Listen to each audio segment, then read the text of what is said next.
Abandoned places, scenes of mystery and darkness, where the past whispers stories that challenge courage. In these forgotten corners, fear becomes tangible and the ordinary blends with the supernatural. Today, I bring you 3 real stories that will test the limits of your courage. Get ready to face the unknown. Don't forget to hit the like button and subscribe for more content. Let's move on to the first story.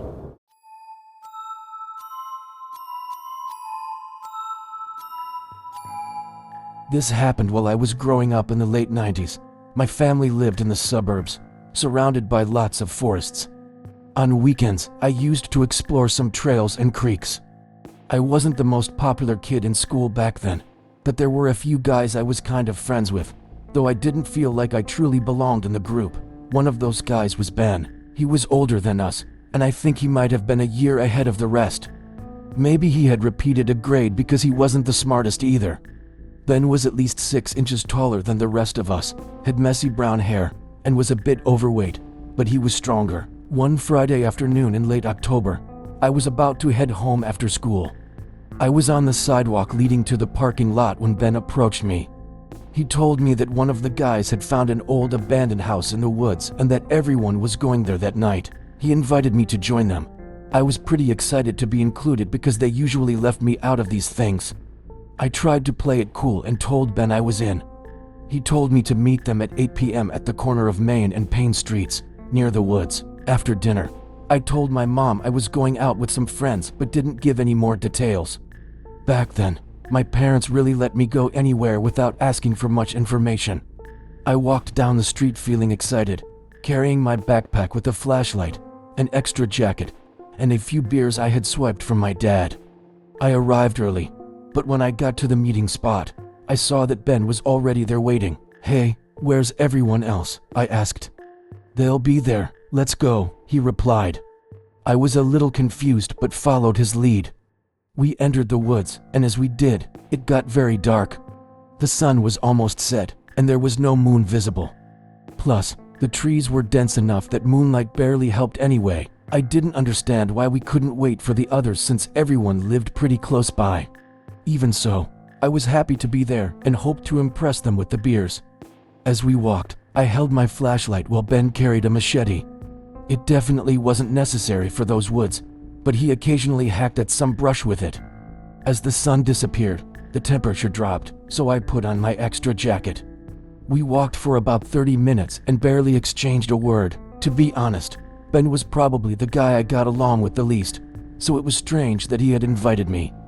But since everyone was supposed to be there, I figured it didn't really matter. We kept walking, but there were no signs of any abandoned house. The further we went into the woods, the more uncomfortable I felt. It wasn't just the fact that we were lost, which we clearly were, but something about the situation didn't feel right. I asked Ben how much farther we had to walk and suggested that maybe we should turn back. He dismissed my concerns, insisting we were close. But as we continued, it became undeniable that we were wandering aimlessly. That's when we entered a clearing in the woods. The path was barely visible, but our lights were bright. There was a small fire pit that looked like it had been used recently, along with a bunch of empty beer cans and some trash. Ben stopped walking and turned to face me but didn't say anything. "This is it," I muttered. He didn't respond, but he held eye contact. The blade of his machete caught the glow of my flashlight, which reminded me that I had it. By that time, it was completely dark, and our flashlights were the only things separating us from total darkness. I felt scared at that moment and started to wonder if there really was an abandoned house. After an extremely uncomfortable minute, Ben suddenly lunged at me, knocking me to the ground. Within seconds, he had me pinned and pressed the machete against my throat. He dropped his flashlight on the ground and stood beside me. It all happened so fast that I barely knew what hit me. I remember begging him to let me go, but I can't recall the exact words. Just as he was about to strike, I turned off my flashlight and reached over to turn off his as well. At that moment, we couldn't see anything. It was completely dark. He stayed on top of me, but the sudden loss of light must have confused him, and I managed to wriggle free. Ben was breathing heavily, so I knew he was. The darkness was disorienting, but I didn't dare turn on my light until I knew I could get away from him. Ben had lured me there to kill me. I have no doubt about that. I kept moving in a basically random direction in total darkness.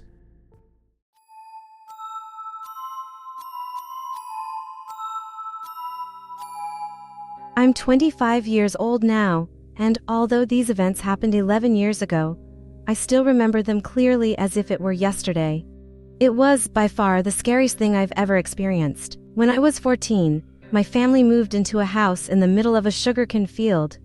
There was a dirt road connecting Main Street to our house, and the sides and back were surrounded by cane. My parents used to call me a fitness nut because I loved working out. I used to take my dog, Jet, for a run early in the morning and at night every day. Since we had just moved in, I needed to find a new trail to continue my routine. Our house had 2 stories, and the window of my room faced the front, allowing me to see Main Street. One day, while looking out the window, I noticed a dirt road on the other side of Main Street and thought it would be perfect for running. It was around 5:30 in the evening, the usual time I went for a run, so I decided to explore it. The road was long and barely wide enough for a car, with rows of cane on both sides, tall enough to rise above my head. After about 15 minutes of running, I looked back and couldn't see Main Street anymore. The road was straight but then curved, leading me towards another house. I could only see the roof in the distance due to the height of the cane. As I approached, I noticed a small child, dressed in a red t-shirt, sitting on the roof. The child looked to be around 5 or 6 years old. I remember thinking, how on earth did he get up there? Do his parents know he's up there? I stopped running and called my dog, who was a few meters ahead. We decided to head back home as I didn't want to trespass or risk an unwanted encounter with other dogs. When I got home, I asked my dad if he knew the family living on the dirt road across from us. He told me that no one lived there. That house was used by farmers to store their tractors and equipment. I was confused, questioning if I had imagined the child on the roof. The next day, I convinced my 12-year-old sister Emily to run with me in the morning. We left the dog at home, in case there were actually people living there. When we approached the house, there was no sign of the child. Emily suggested we go closer, so I followed her, hesitantly. When we got near, it was clear that no one was living there. The house was large, 2 stories, covered in black stains, as if it had been burned, with 3 large holes in the front that were probably windows. The whole place was eerie. It might sound strange, but do you also feel a bad vibe? I asked. My sister Emily looked at me and nodded, agreeing. Sophie, it's the little kid, she said, her voice trembling. Before I could ask, Emily pointed to a small room on the ground floor. Through a hole in the window, we saw a small child sitting there. We stared, shocked, for a few seconds before running back home. It was late afternoon, and it was getting dark. As we ran, it started to rain, and it felt like we were being watched. When we got home, we tried to explain what we had seen to our parents. My dad, curious, suggested we go back to the house. Despite being scared, we decided to go. We drove slowly down the dirt road, with darkness around us, until we stopped in front of the house. At night, the place looked like it was straight out of a horror movie. We stayed in the car, with the headlights illuminating the house. Suddenly, the sound of a gunshot echoed, seemingly fired just a few meters away. My dad panicked, put the car in reverse to get us out of there. However, the car stopped suddenly. With my heart racing, I looked at my parents and saw they were staring straight ahead. Then I noticed something strange on the road. Since it had rained a little while before, there were no marks or footprints, except for ours. And on top of the tire tracks, there was a bullet shell. We never went back to that house, as it was clear we weren't welcome there. This experience left a lasting impression on me. Although many years have passed, I still remember every detail of those days vividly. The feeling of fear and tension remains alive in my memory. Since then, I've learned to trust my intuition and pay attention to signs of danger. I'm grateful that we listened to our instincts that day and left as quickly as possible. Although we'll never know what was in that house or who was behind it all, this experience taught me the importance of staying alert and taking care of myself and the people I love.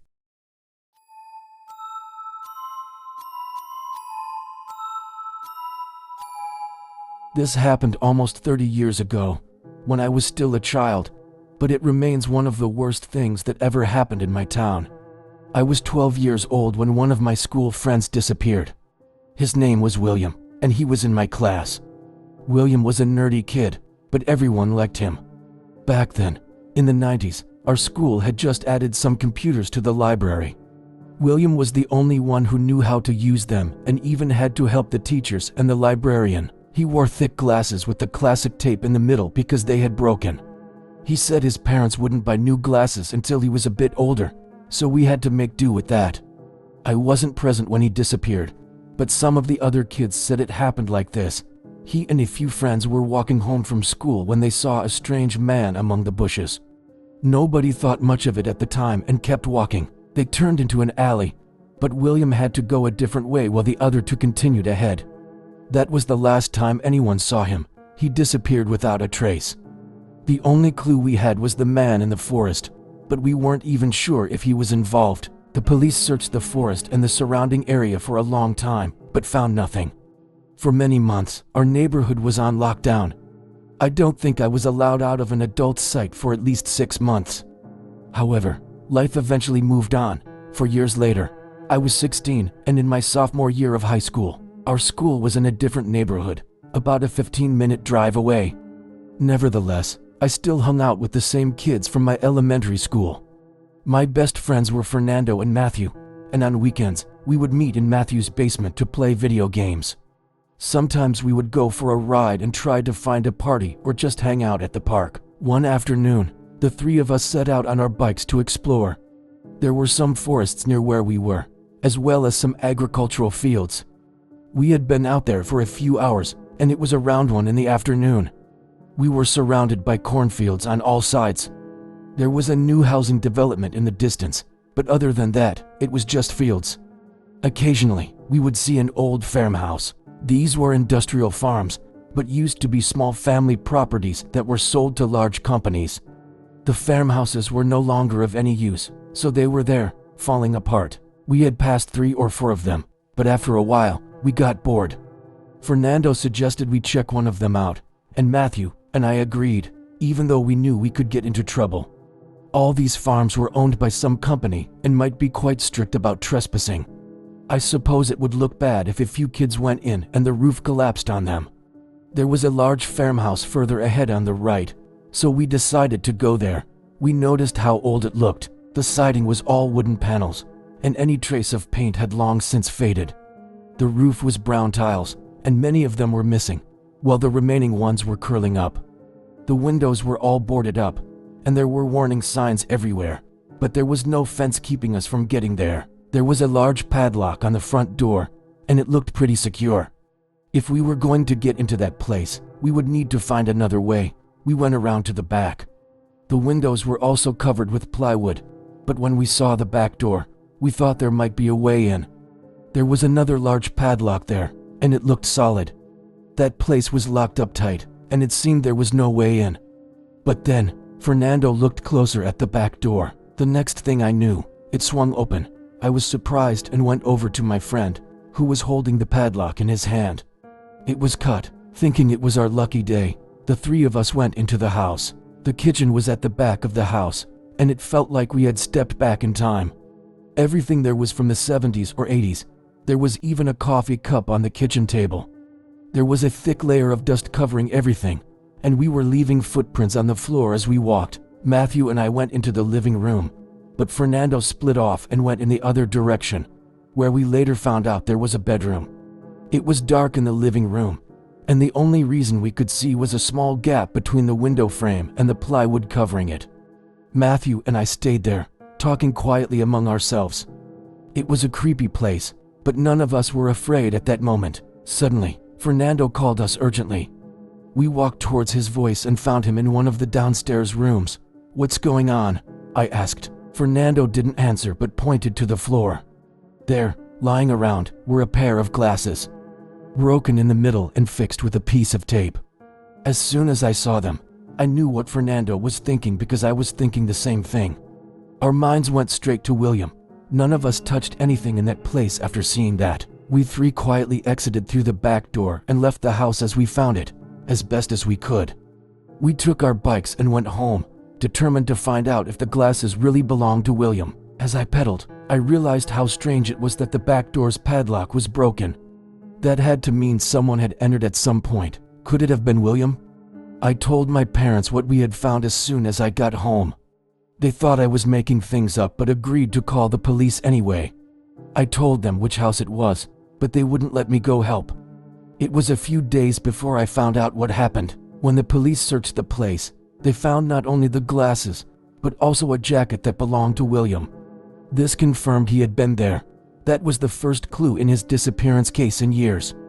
Although the house and the surroundings were searched for several days, no trace of his body was ever found. I still think about him sometimes, especially when I pass by one of those creepy houses. Thanks for watching until the end. If you enjoyed the content, don't forget to leave a like and subscribe so you don't miss any new and terrifying videos.